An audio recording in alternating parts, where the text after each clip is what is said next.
Greetings everyone, happy new year, a warm welcome to you all. This is January 2018's reading for Cancer, the first reading for the year, so it's a worthy one to listen to and take the messages on board and see how you can develop them and move them forward with all sorts of positivity and manifestation. 4 of these John Holland Psychic Tarot cards, one for each week of the month, although time-wise it is a little bit movable. Then we will use one Morgan Greer deck underneath to clarify or extend the messages as well. So, Cancer, let's see what's in store for you guys for January 2018. Your first card is number 9, Suffering in Silence. That is the 9 of Swords. Your second card is number 4 of Cups, Discontent and Boredom. Your third card is Patience and Planning. That is the 7 of Pentacles. And your fourth card is the Universe, number 21, which is the World card. So, with the Suffering in Silence and the Discontent and Boredom, it feels as though a little bit of green healing energy might be invaluable to look at for you guys as we start this beginning of the year. Now there is an eclipse in January, at the end of January, and eclipses can bring about kind of energies of change and movement, also this universal world change over here. Let's start with that number 9 card, the 9 of Swords. It is often known as a card of internal emotions, talking to yourself and creating kind of periods of anxiety or tension or worry. Now Cancers, you are one of the more inclined in the 12 signs to get into this kind of mind chatter with yourself and to become a little bit fretful and worrying. It's kind of like that whole crab thing, you know, turning yourself inward and hiding under your shell. So if this is how your year is starting, there might be reasons around yourself why you're feeling this, like you might be worried a little bit about how your career is going or what moves you are going to make around there. What is your finances situation like? What about your relationships, your friendships, or even your health? So any of these ideas or realms could be playing on your mind. Now it's really important when the 9 of Swords comes out to actually listen to yourself and sort of say, look, I think I need to calm down here. I need to refocus my energies in a positive way. So instead of worrying about what might or might not happen, I should focus on the things I want to have happen.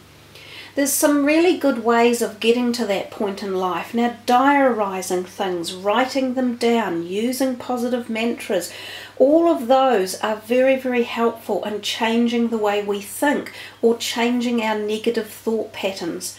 So as the year starts, and remember I said this before I dealt the cards, think about the things you want to manifest as this 2018 comes in. The very beginning of the year is a powerful time to set these intentions and these vibrational energies that you send out. So try and let go of anxiety or worry or fear and focus more on the positives around you. There are always positives in every perspective or dynamic or situation that we're going through. And even if you're going through something that is really tough, just look at something different for 5 minutes. Look outside and see nature, or look outside and see someone else walking past a window or on a footpath and say to yourself, they've probably got problems. They will have internal dialogue. They will have things not right in their life as well. So you're never alone on these journeys when things get a bit difficult. The other thing is, it's about also, this card can turn up when we see periods of insomnia in particular, or nighttime fears, you know, like nightmares, also the night tremors and being unable to sleep. So sometimes you need to address that at a medical level. Check out if there is a reason that you are having insomnia. You know, are your hormones all working? Are you too hot or too cold in your bed? Is there something in your bedroom that could be changed around? You know, like give it some energy movement in your room, or some Reiki energy. There's all of those things that you could be doing as well. Let's see what the extension card is for this number 9 and see what it's sort of trying to also add to the picture. So for Cancer, the first card there is the High Priestess, and we're talking the moon down the bottom there and the eclipses. So maybe the eclipse in January does have an effect on you. This is very much an ecliptical looking or new moon period. So this could be referring to just changes coming in. It might actually mean too that in this time frame either you are going to feel a little bit more anxious or worried, or this is the time when the changes could come in to help alleviate it, one or the other options. The High Priestess talks about being very connected with esoteric knowledge and your inner feelings and intuitive feelings. So when we sit in a place of fear or worry and looking distantly out, we're not trusting our gut instincts either. So you guys are being told to come back in. You're wandering too far off, like you're leaving figures or factors out that you should be taking into consideration. So yeah, I mean, look at this girl here. She's sitting on the steps looking way into this distant sky, but she's turned her back onto half of the answers that are around. So you're getting a message to me that says come back and look closer around you. You'll find more answers. You need to turn back on something. So maybe it's something in the past that you haven't fixed off or finished off or sorted out that will help ease some of these problems. Also, the High Priestess does talk to us very much about our body and our sexual hormones in particular. So I mentioned hormones before, so some of you may need those levels checking. She does talk about being in tune with knowledge and awareness and calling on that as well. And that also helps to bring calm. You know, when we have no knowledge about a situation, we can't find an answer, and that's when what creates anxiety. But when we do our homework and our research, we feel calmer because we have a logical decision to base things on and a logical way to move forward. So there are some really powerful messages in those words that I've just been saying. We come to this second week and we see the Four of Cups, and it's discontent and boredom.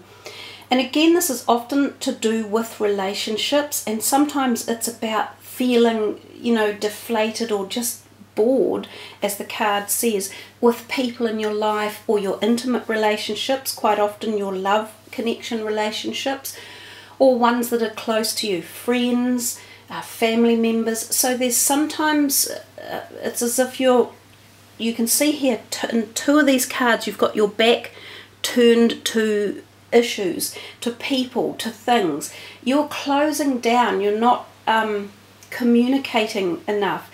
It's as if you're feeling hurt and wounded perhaps by what somebody has said or done. But again, you've got to come back and either readdress it or have mediation or talk about it or try and get some sort of resolution. If you don't, you will move on and you will let some of these relationships move away. And there's nothing wrong with that either. Don't think that we have to constantly keep all relationships in our life, because we don't. Life is ever changing, and so do the people in it. We meet new people, sometimes we just drop off old ones, or they go in a different direction.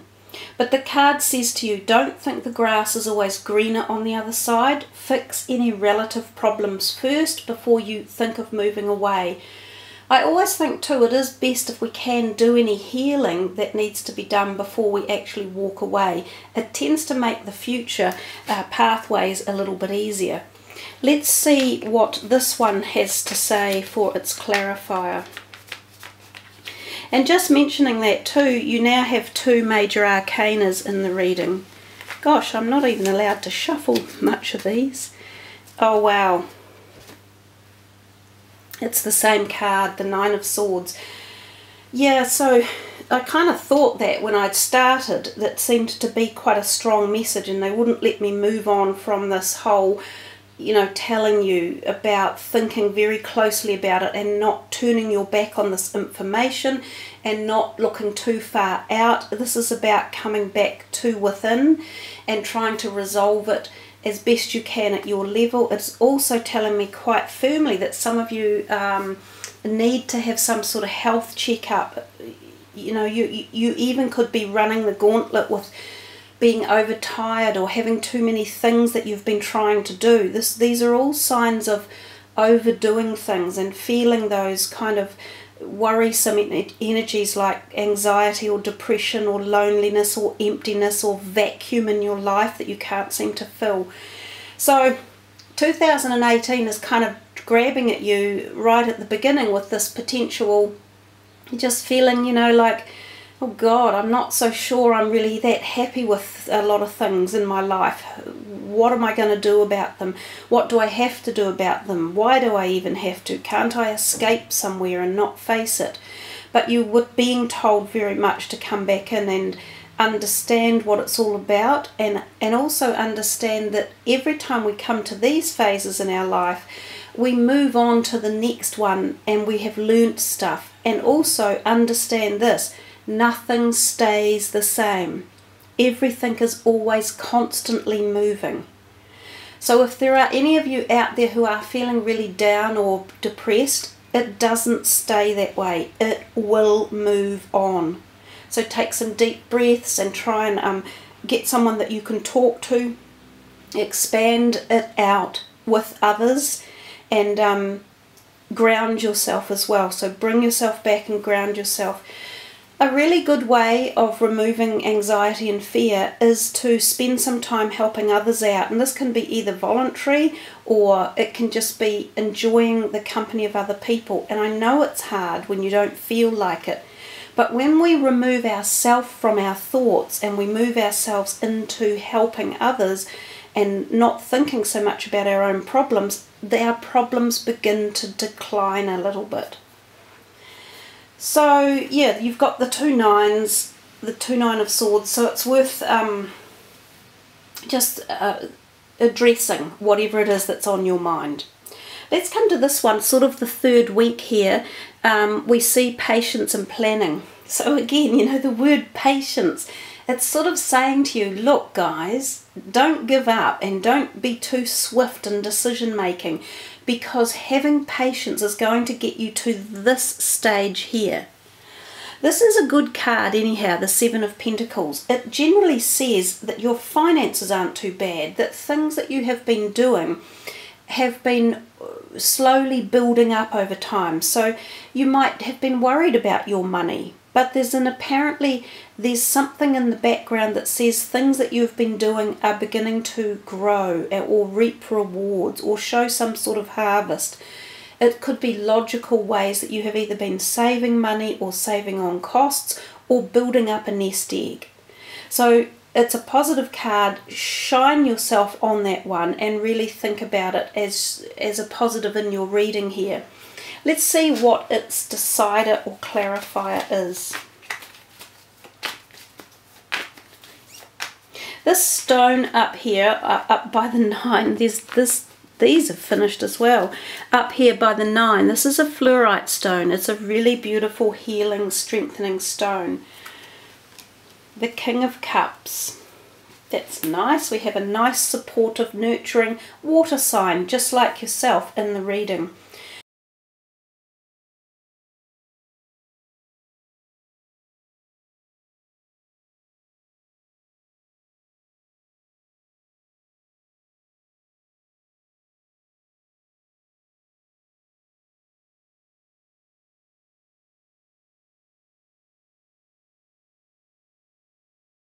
He could have something to do with your finances. He could be an older person around you, an employer or a family friend. He could even be yourself, using logic or using some sort of caring, supportive energies around your finances, or the way you earn your money or the way you spend it.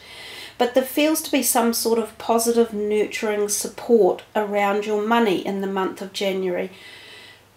Some of you may be lucky enough, if you're working, to receive some sort of bolster. It could be like a pay rise, or it could just be an affirmation or a positive presentation or something rewarding you for your hard work and diligence, and that showing you that people around you care for the way you have handled yourself, or for your teamwork, or for your support, or something along those lines. He's a lovely card to have come in, and there is care and support and nurture when he's around. This one here we come to towards the end of January, and we see the World card, number 21. Now, oftentimes it can suggest literal travel. So some of you may have planned a trip somewhere or be going on a trip. This could be in or around January or February, or either side of these months. Sometimes it's like the big OE, where you leave home and you go overseas for a couple of years to experience life. That is literally what this card can mean. And sometimes it means meeting really new people that become firm friends in your life. And we talked about that a little bit over here when I mentioned that new people come into your life at various reasons or times without necessarily knowing why or how. It just happens. So for those of you planning a trip, it seems that this could be energy in the air, and usually this is a favourable trip, and it's one that you do make good friends with. Sometimes they're complete foreigners, and sometimes you don't even speak the same language. For those of you not going on a physical trip, this can be very much a metamorphosis of life. And what is it's explaining to us is that you've come to the end of a cycle where you have learnt so much about your own personal journey and who you are, that you are ready to move into the next phase. Now, this could be why these feelings are over here, because quite often when we are making that transitional move at the soul level, there are parts of us that cling to the past, and we begin to feel emotionally unbalanced, and we get those feelings of like ungrounded anxiety or panic attacks, or feeling depressed or worried about the decisions we're making. So this could all be tied into this movement that's coming and will carry on the year as you head forward. And I think it's very natural for most people as humans to experience these feelings of uncertainty and apprehension before these big spirit changes come in, or these soul changes. They're not that common. They don't happen every month. They don't happen every week. So it's a big card and it's a big energy, but I think it's a really empowering energy. Now also there's a degree in the original tarot decks with this card of physicality of the body. There's also a degree of sexual freedom that comes in. So this can be the meeting of a new person that you have a really strong chemistry with. So for some of you, potential new romance, a new partner, a very high energy sexual activity encounter, and this also shows up a little bit over here in this card as well. So maybe relationships are also changing for you guys, and that could be what is also creating this feeling of tension or worry or uncertainty. Let's see what the final card is for the 21, the World card. Now I'm getting a bit more shuffling.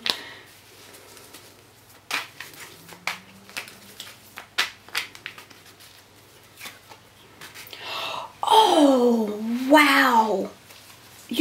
That's amazing. It's upside down. That's probably my fault because I've probably picked the deck up upside down. So in real terms, I think I could turn the card around, but it's the same card. Your two nines that came out, your two universes or the world that are here, they really are sending a very strong message for you guys about this new journey that you're going on, about this movement in your life, about this shift coming, about your anxiety about it, about your uncertainty about the decisions you've got to make. So you need to sit back and ground yourself. You need to find solace and understanding that every part of our life does change over a period of time. And for you, for a lot of you right now, this is the cusp of this new awareness and new journey. I love it when things are so profound that we get double up messages within readings. They are very determined to pass the messages along, but also to really, really help you out. So there is one of the traditional tarot cards then with the body, which I just finished talking about. So I must have been thinking that I really wanted you to see that. So there could be a huge degree of physicality. This can also be a degree of physical freedom in terms of coming out. So some of you may have been in genderless situations where you weren't happy, and maybe you are finally finding your freedom of sexuality, and this could be for a variety of reasons. Or maybe you are just coming into your understanding of sexuality and what it's all about for you and who you are as a person.